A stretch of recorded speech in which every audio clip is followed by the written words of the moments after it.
So back in episode 134 of 2 Minute Tuesday, I talked about our solar installation.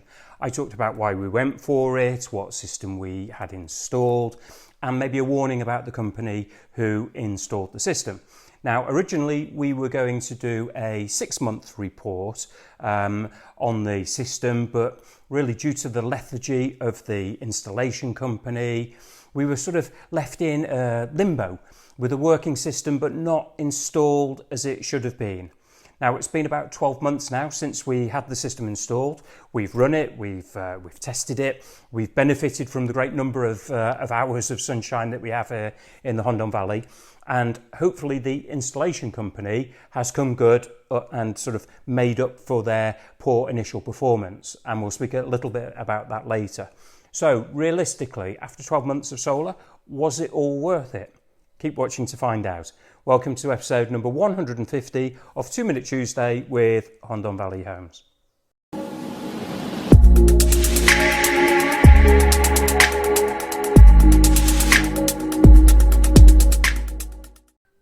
So we've had our solar system for the best part of 12 months now.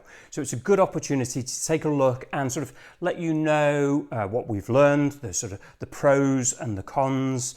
And for those of you who watched the episode 12 months ago, have the installation company made good on their promises or not? So we're going to cover that a little bit later on. By the way, if you didn't watch the first episode, it was episode 134. So you can pause the video, go back, watch that episode, and then come back and catch up here. So firstly, let me recap on the system that we chose to have installed and why. So our system is what's called a hybrid system. This means that we are still connected to the mains electricity supply, which comes from Iberdrola, where we are, who are their sort of national supplier. So we have mains as well as solar. We have 16 panels. I believe they're 405 watts. We went for the 405 watt panels rather than possibly a higher wattage panel because they're slightly smaller panels and it gives us the maximum coverage on the roof space that we have. So we get maximum coverage and we have 2 suitable roof surfaces. So we could get more panels and consequently generate more electricity. The more powerful, the more powerful panels are larger and we would have actually generated less because we wouldn't have utilised as much space as we generally have. We've mated this up to a Huawei inverter. We have a 5 kilowatt Huawei inverter and we have 15 kilowatts of lithium-ion batteries that will power us overnight or if there was a power shortage or during times of inclement weather and things like this. The system is connected, as I mentioned before, to mains electricity with Iberdrola. So when needed, we do have a backup in the grid. However, and also we can pay back into the grid. However, don't really expect to get rich as the payback tariff is a fraction of the main tariff that we pay when we're buying electricity. We also have something called a backup box. So the backup box is an intelligent box that senses the drop in power coming from the utility company, and in a millisecond it switches or it cuts us off from the grid, and we then run from the solar and from the battery. So if the grid is down, we will remain working as long as we have the sun or we have capacity in the batteries to power the house. The 15 kilowatt of batteries that we have, which is the expensive part of the system, it's very modern, it's very efficient. It's not the old system with the lead acid batteries similar to the ones you find in your car. These charge during the day and they can give us up to 15 kilowatts of power when the sun has gone down or when for example, when the load on the property is greater than the power that we're generating, then the batteries chip in and give us power. So if we've got washing machine, tumble dryer, air conditioning units, heating units, pool pump, everything running, ovens and things like this, then we can draw from the grid and we can also draw from the batteries at the same time. The batteries themselves, the advantage of the lithium-ion batteries is that you can run them very, very low. You can charge them all the way up. with lead acid batteries, there's a very small window within which you can operate them, and the modern lithium-ion batteries now are way ahead of the old lead acid batteries. We also have a inverter, which everybody has, and this converts the electricity generated by the solar panels into usable electricity that can be used to power the house. And any extra spare capacity that we have, it will direct that back to the grid to earn the pittance that you get paid for putting your electricity back into the system. So that's it for the equipment. So after 12 months, what have we sort of experienced? Well, as I mentioned, the installation company we'll talk about in a little bit, but the equipment itself has worked remarkably well. The inverters and the battery do exactly what they're designed to do. Our maintenance really is keeping the solar panels clean. So if we were to have the Sahara rain or something like that, then we would go up on the roof and we would just wash them down with a hose pipe just to keep them as clean as possible. And the whole system is actually designed to be maintenance free. We're no experts when it comes to the sort of electronics, and they don't want people messing with the bits and bobs. We have a great app on the phone, and that tells us what we're sort of generating and how the batteries are and things like that. But other than sort of cleaning it, then there's nothing really much for us to do. There are no switches on the panels, on any of the equipment. There's no buttons for us to press. Everything is controlled via the app. And it's either controlled by us or it is controlled remotely by the installation company. So if you're looking for a solar system that will give you some independence or autonomy from the grid, and the huge sort of price fluctuations that we're all going through at the moment, then this system works really well. The jury is still out really on the affordability of these systems because they're still very expensive. And again, we'll cover that in a short while. So to recap, really, our system, it's 16 panels, 405 watts. We have 15 kilowatts of lithium-ion batteries. We've got a high-end inverter. We have the backup box. Also, you have to factor in things, we needed planning permission and licenses for putting the solar on the roof. We had to have a solar house built in order to keep the batteries and all the equipment in. There's sort of a security thing as well with the batteries, because if they're lithium ion, if they catch fire, they're very difficult to put out. So you don't necessarily want them as part of the property. So we had them built in a separate house, just a few meters away from the house, but to give us some separation. And by the time you add up the cost of all the equipment, the installation, the extras that you need to pay for, we weren't left with an awful lot of change from 20,000 euros. And that pays for an awful lot of electricity bills. So sadly, solar is still an option, in truth, for people that can actually afford to pay the bills in the first place because of its expense. We went for a top-end system. You can get cheaper systems without the batteries. So during the day, all the electricity that you generate is used for running the pool pump, the air conditioning, your washing machines, dishwashers, things like this. So you do everything that has a high consumption during the day, and then at night you you take electricity from the main supplier. But it's still quite an expensive option for those who are looking at it. Now, I wouldn't say that our usage case is typical. So we were quite high users. So we have our utility bills with our offices, so we have lots of equipment, so we have computers running all of the day, and then we have our accommodation costs and all the bits and bobs. So we were finding that we were getting monthly bills of 180, 200 euros per month, sometimes quite a bit higher than that. So even with the most basic of calculations, we're looking at a return on investment, which is the sort of the catch phrase for how quickly it will pay for itself, of somewhere in the region of about 8 years to repay itself. Now, we're happy with that because we've got a great home here, and we're happy, and we expect to be here for quite some time. But it's something that you really do need to factor in to your equation when you're looking at the suitability of installing solar, because if you have that sort of investment and then you move home within 3-5 years, something like that, you're not going to have paid yourself back. So it's going to be an expensive thing and somebody else is going to benefit from it. However, the return on investment isn't the whole story. There are other sort of benefits that you get. So for example, last summer we had an air conditioning unit running all day. We were generating 40 kilowatts a day, we use about 20. So with the spare capacity that we have, we ran an air conditioning unit permanently on cold. It meant that we got a living space with a temperature of about 21 degrees when it could be 35 or higher outside. And that's something that in truth you probably wouldn't be able to afford to do if you hadn't got free electricity. And the flip side of that is that in the winter you can then put an air conditioning unit heating, and as long as you've got a decent amount of light and the panels are generating, then you've the spare capacity, you can use that for heating or cooling. We still don't have enough spare capacity to have something like an electric car.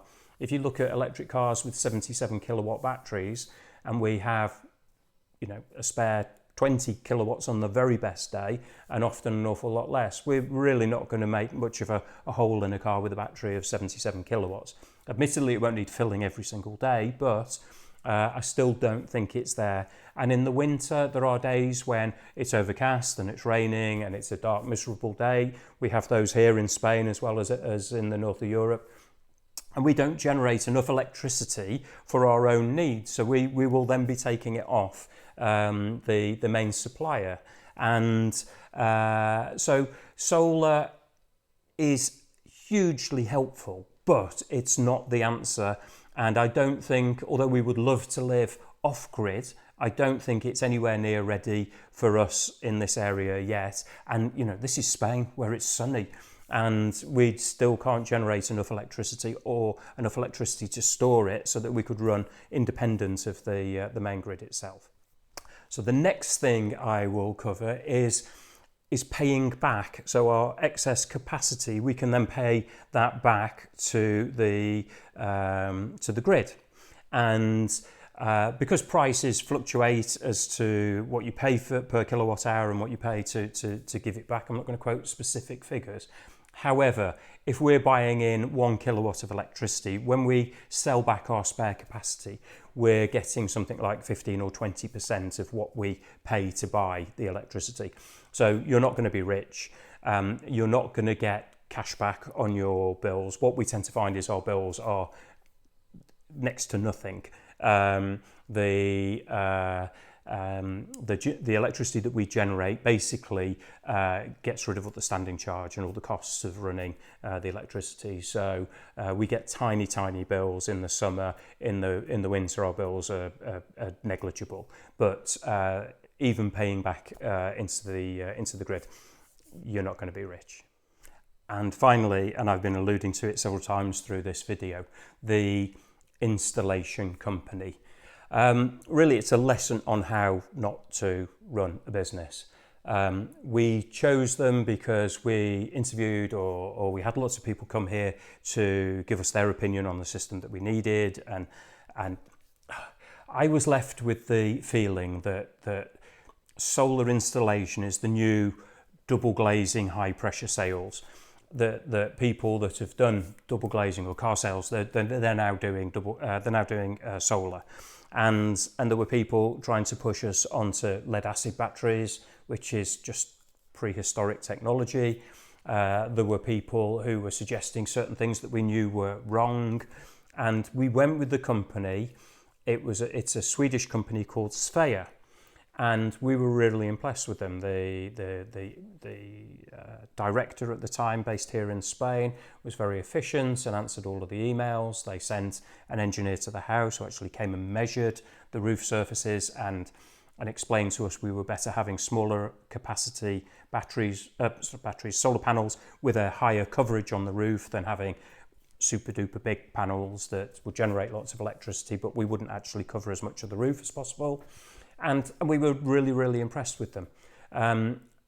However, if it was a graph, it declined fairly quickly. The installation wasn't done properly. It was done by a subcontractor.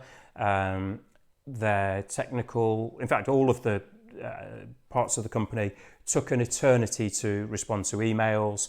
The customer service was a joke, realistically, and we were left with a system that was far from optimal. It worked, however, it left us with other issues. One of the things you find with solar is that your solar installation is a 2022, 2023, very modern electrics, very modern computers and everything running it. And our house was built in 2006, 2007.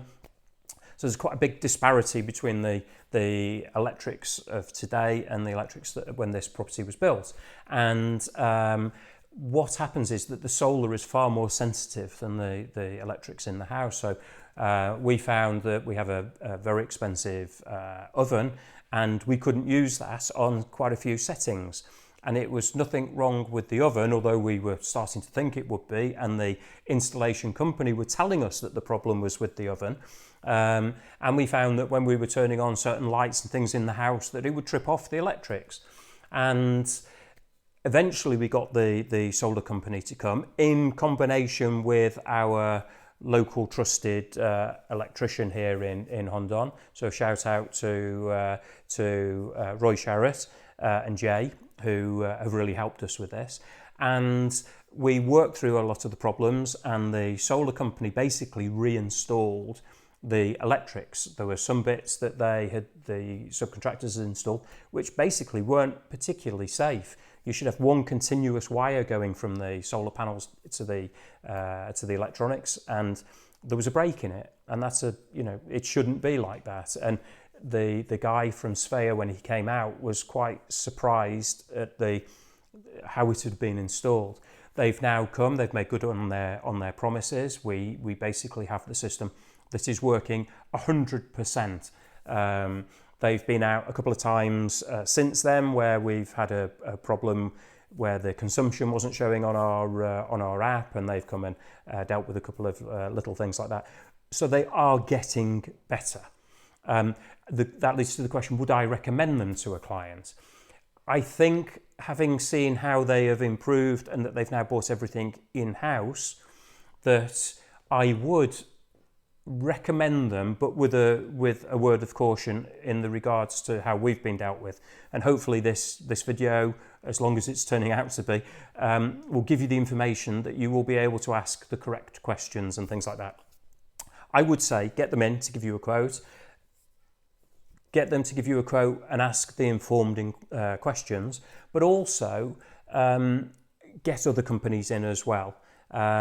Part of dealing with this, as I mentioned, our local electrician here in the Hondon Valley, Roy, and his son Jay, also install solar. And I think with hindsight, I would have had a better experience going with somebody local who's here in the village, who has been around for many years and will hopefully be around for many years, that they would install a system that then when you had a problem, they're on the doorstep and they would come in and help you out and to deal with any sort of questions.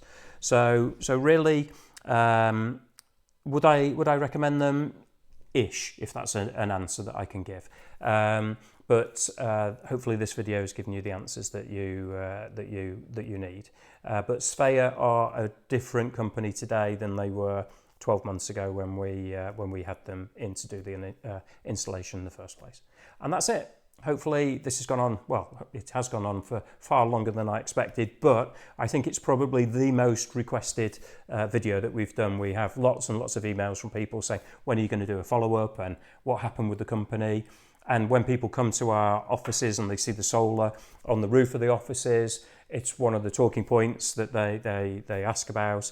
And so this is for all the people who maybe don't live here and are interested in solar, and for the people who do live here, you can always give me a call, send me a WhatsApp, send me an email, and I'll happily give you any answers to information that you need regarding this. And that's it. Long one this week, but I think it's a topic that needs to be covered in maybe great detail. So are we happy with it? Yeah, we're really happy with the system. The journey to getting to that happiness was longer and more complicated than we had hoped for, but we are now in a position where everything is working fine, everything's working perfectly, and we're benefiting from free electricity. This video is being powered by solar. You know, it's nice knowing that it's helping. It's maybe a good way to finish. We're happy with the system, so let's not prattle on for any longer. So until the next episode, please like and subscribe. It always helps. We've gone past 1,000 viewers or 1,000 subscribers on here. I think it's about 1,080 or something at the moment. So yeah, we're really happy with that. So please drop me a like and subscribe. It always helps. Until the next episode, that's all from me. And I better go, otherwise we'll deplete the batteries. Adios.